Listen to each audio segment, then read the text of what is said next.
আপনি দেখছেন news now, আমরা জানি কোনটা খবর।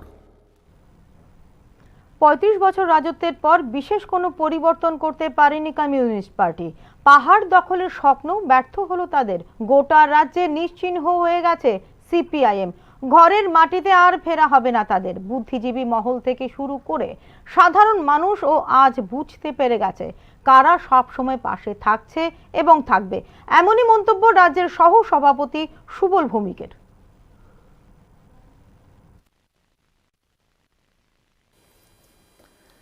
সিপিএম তারা তো রাজনীতি করে, শুধু রাজনীতি, মানুষকে আতপেট খাইয়ে আতদাঙ্গা রেখে তারা সর্বহারার মিছিলটা লম্বা করতে চায়। দীর্ঘ 25 বছর এক নাগারে দু দফায় 35 বছর ওরা শাসন করেছে। গ্রাম পাহাড়ে গরিব খেটে খাওয়া মানুষের আর্থসামাজিক অবস্থার কতটা পরিবর্তন এনেছে, কি করেছে। আজকে সেখানে ওরা শুধু রাজনীতি করে, ওরা শুধু ক্ষমতা, ওরা শুধু ধ্বংস, ওরা সৃষ্টির পক্ষে থাকে না, আর শুধু এই সামান্য ত্রুটি বিচ্যুতিকে মূলধন করে মানুষকে বিভ্রান্ত করে ওরা রাজনীতি করতে যায়।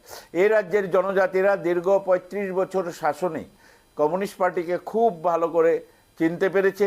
দেখেছেন 2018 নির্বাচনে তারা ব্যাপকভাবে, মানে 20টা আসনের মধ্যে 18টায় হারিয়েছে।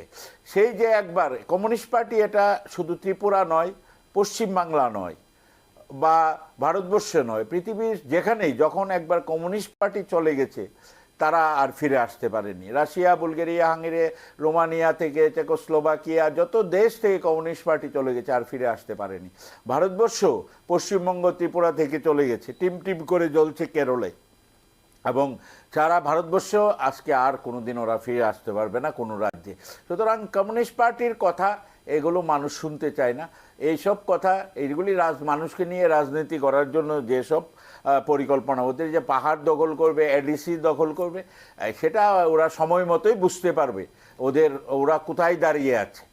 আপনারা অপেক্ষা করুন, দেখতে পাবেন যে কমিউনিস্ট পার্টি পাহাড়ে কোথায় দাঁড়িয়ে আছে। কারণ কমিউনিস্ট পার্টি 2018-র আগে গ্রাম পাহাড়